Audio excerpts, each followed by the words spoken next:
എല്ലാവർക്കും ഇന്നത്തെ പുതിയ വീഡിയോയിലേക്ക് സ്വാഗതം. ഇന്ന് നമ്മൾ പറയാൻ പോകുന്നത് കാർ പെയിൻറ്റിങ്ങിനെ കുറിച്ചാണ് കേട്ടോ. അപ്പോൾ നമ്മൾ ചെയ്യുമ്പോൾ ആദ്യം എന്താണെന്ന് വെച്ചാൽ നമുക്കത് കൂടുതൽ കാലം നിലനിൽക്കണം എന്ന് ഓർത്തുകൊണ്ടായിരിക്കും നമ്മളെല്ലാവരും കാർ പെയിൻറ്റിങ് ചെയ്യുന്നത്. അപ്പോൾ നമ്മൾ ഏറ്റവും കൂടുതൽ ശ്രദ്ധിക്കേണ്ട കുറച്ച് കാര്യങ്ങളെ പറ്റി കേട്ടോ ഇന്ന് ഞാൻ പറയാൻ പോകുന്നത്.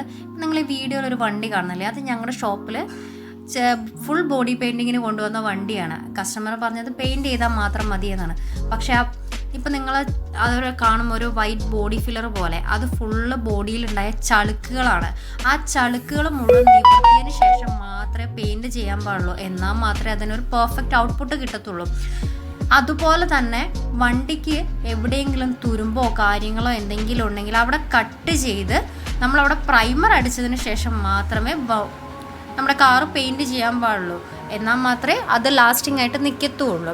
അതുപോലെ തന്നെ നമ്മൾ കാറ് പെയിൻറ്റ് ചെയ്യുമ്പോൾ ഏറ്റവും മസ്റ്റായിട്ട് ശ്രദ്ധിക്കേണ്ട ഒരു കാര്യം എന്താണെന്ന് വെച്ചാൽ, നമ്മൾ മാക്സിമം മഴക്കാലത്ത് വണ്ടികൾ പെയിൻറ്റ് ചെയ്യാതിരിക്കുന്നതാണ് നല്ലത്. കാരണം ഉണങ്ങാൻ താമസമായിരിക്കും എന്നറിയാമല്ലോ. ഏറ്റവും ബെസ്റ്റ് ടൈം എന്ന് പറയുന്നത് സമ്മർ സീസണിൽ തന്നെയാണ്. അല്ലാതെ പിന്നെ നിവൃത്തിയില്ലെങ്കിൽ ചെയ്യാമെന്നത് മാത്രം. പക്ഷേ ഏറ്റവും ബെസ്റ്റ് ടൈം എന്ന് പറയുന്നത് സമ്മർ സീസണിലാണ്.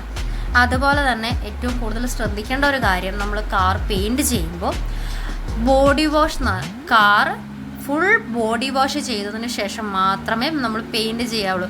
എവിടെയെങ്കിലും ഒരു ചെറിയ പൊട്ടോ പൊടിയോ എന്തെങ്കിലും ഉണ്ടെങ്കിൽ നമ്മൾ ശ്രദ്ധപ്പെടാതെ നമ്മളത് ചെയ്ത് കഴിഞ്ഞാൽ ചിലപ്പോൾ അത് പെയിൻറ്റിങ്ങിന് ശേഷം എടുത്ത് കാണിക്കുന്നതാണ്. അതുപോലെ